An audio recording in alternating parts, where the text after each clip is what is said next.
Hi friends, welcome to Nirmala kitchen. ఇప్పుడు మనం పండు మిరపకాయ టమోటా నిల్వ పచ్చడిని ఎంత టేస్టీగా సింపుల్గా తయారు చేసుకోవచ్చో చూద్దాం. ముందుగా పండు మిరపకాయలు 250 గ్రామ్స్. పండు మిరపకాయలు ఒక తడిగుడ్డతో శుభ్రతగా తుడిచి ఆరపెట్టుకోవాలి. అస్సలు తడి ఉండకూడదండి, అది మాత్రం గుర్తుపెట్టుకోండి. 500 గ్రామ్స్ టమోటా. ఈ టమోటాలు కొంచెం గట్టిగా ఉండే టమోటాలు తీసుకోండి. వీటికి కూడా శుభ్రతగా కడిగి తడి లేకుండా పెట్టుకోండి. ఈ పండు మిరపకాయలు టమోటాలు అస్సలు తడి ఉండొద్దండి, అది మాత్రం మీరు గుర్తుపెట్టుకోవాలి. ఏ మాత్రం తడి ఉన్నా కూడా పచ్చడి పాడవుతుంది. Crystal salt 60 grams. పసుపు 1 టేబుల్ స్పూన్. వెల్లుల్లి రెమ్మలు 100 గ్రామ్స్. 50 గ్రామ్స్ ఏమో ఇలా పొట్టు తీసి పెట్టుకోండి. మరో 50 గ్రామ్స్ ఏమో పొట్టు తీయకుండా పెట్టుకొని పేస్ట్ చేసి పెట్టుకోండి పక్కన. 50 గ్రామ్స్ చింతపండు. ఈ చింతపండులో పుల్లలు గింజలు ఉంటాయి కదా, ఆ గింజలన్నీ తీసేసి తొనలుగా విడదీసి పెట్టుకోండి. ఈ పండుమిరపకాయలు కొనేటప్పుడు కొంచెం గట్టిగా ఉండేవి, కారంగా ఉన్న పండుమిరపకాయలు తీసుకొని ఈ విధంగా కట్ చేసి ఒక జార్ని తీసుకొని పండుమిరపకాయలు, క్రిస్టల్ సాల్ట్ కొంచెం, పసుపు కొంచెం వేసుకొని గ్రైండ్ చేసుకోండి. ఇదిగోండి, ఈ విధంగా మెత్తగా గ్రైండ్ చేసుకొని ఒక బౌల్లోకి వేసుకోండి. ఇదే విధంగా అన్ని పండుమిరపకాయలు గ్రైండ్ చేసుకోండి. ఆ పండు మిరపకాయల్లో వేయగా కొంచెం క్రిస్టల్ సాల్ట్ ఉంది కదా, దాన్ని ఓ పక్కన పెట్టుకోండి.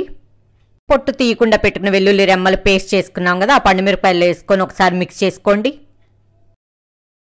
పొట్టు తీసి పెట్టుకున్న వెల్లుల్లి రెమ్మల్ని ఆ పండు మిరపకాయల పచ్చళ్ళలో వేసుకోండి. మీరు ఇలా అయినా వేసుకోవచ్చు, లేదంటే తాలింపు వేసేటప్పుడైనా దానిలో వేసుకోవచ్చండి. మీకు ఎలా నచ్చితే అలా వేసుకోండి.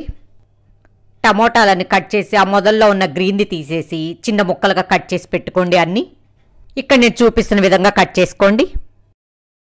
ఇప్పుడు స్టవ్ వెలిగించి ఒక ప్యాన్ పెట్టుకొని 2 టేబుల్ స్పూన్స్ నూనె. ఈ నూనె కొంచెం వేడైన తర్వాత మనం కట్ చేసి పెట్టుకున్న టమోటా ముక్కలన్నీ వేసుకొని ఒక 5 మినిట్స్ మగ్గాలండి. మగ్గిన తర్వాత మనం పక్కన పెట్టుకున్న క్రిస్టల్ సాల్ట్ ఉంది కదా, అది వేసుకొని చింతపండు ఉంది కదా, చింతపండు కూడా వేసుకోండి. రెబ్బలుగా విడదీసి ఇక్కడ నేను చూపిస్తున్న చూడండి, ఈ విధంగా వేసుకోండి. ఒకసారి బాగా మిక్స్ చేసుకొని మూత పెట్టి ఈ టమాటాలో ఉన్న నీరు మొత్తం ఇంకే వరకు మధ్య మధ్యలో మిక్స్ చేసుకుంటూ ఉండండి. ఇదిగోండి, ఈ విధంగా గుజ్జులాగా రావాలి. ఇప్పుడు స్టవ్ ఆఫ్ చేసుకొని ఇది చల్లారే వరకు ఓ పక్కన పెట్టుకోండి. బాగా చల్లారింది కదా, అదే జార్లో మెత్తగా గ్రైండ్ చేసుకొని పండుమిరపకాయ పచ్చళ్ళలో వేసుకొని ఒకసారి మిక్స్ చేసుకోండి. ఏ నిలువ పచ్చడైనా పెట్టుకోవడం చాలా సింపుల్ అండి. వీడియో మొత్తం చూడండి, స్కిప్ చేయకుండా. 2 స్పూన్స్ కాశ్మీరీ చిల్లీ పౌడర్, మీ దగ్గర ఉంటే వేసుకోండి, లేదంటే స్కిప్ చేయండి. 1 స్పూన్ కారం. ఒకసారి బాగా మిక్స్ చేసుకోండి. మెంతుపిండి 1 స్పూన్, మెంతులు ఏంచి పౌడర్ చేసుకున్నది. ఆవు పిండి 2 స్పూన్స్, ఆవాలు ఏంచి పౌడర్ చేసుకొని వేసుకోండి. ఈ మొత్తాన్ని బాగా మిక్స్ చేసుకోండి. ఇప్పుడు స్టవ్ వెలిగించి ఒక ప్యాన్ పెట్టుకొని 1/2 కప్పు నూనె, పచ్చిపప్పు 2 టేబుల్ స్పూన్స్, మినపప్పు 1 టేబుల్ స్పూన్, ఆవాలు 1 టేబుల్ స్పూన్. ఈ పోపు గింజలన్నీ ఏగిన తర్వాత 5 ఎండుమిరపకాయలు, ఒక రెమ్మ కరేపాకు వేసుకొని 2 మినిట్స్ తర్వాత స్టవ్ ఆఫ్ చేసుకోండి.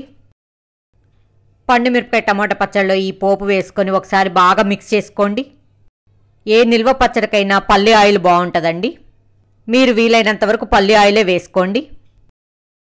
ఈ నిల్వ పచ్చడిని గాజు సీసాలో కానీ ఒక 8 కంటైనర్లో కానీ పెట్టుకొని స్టోర్ చేసుకోండి ఫ్రిడ్జ్లో. ఈ పండుమిరపకాయ టమాటా పచ్చడి చాలా టేస్ట్ ఉంటుందండి. ఇది గుంటూరు స్పెషల్.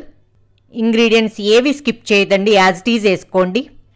అంతే, ఎంతో రుచికరమైన పండుమిరపకాయ టమాటా నిల్వ పచ్చడి రెడీ. మీకు ఈ వీడియో కనుక నచ్చినట్లయితే లైక్ చేయండి, షేర్ చేయండి, సబ్స్క్రైబ్ చేయండి.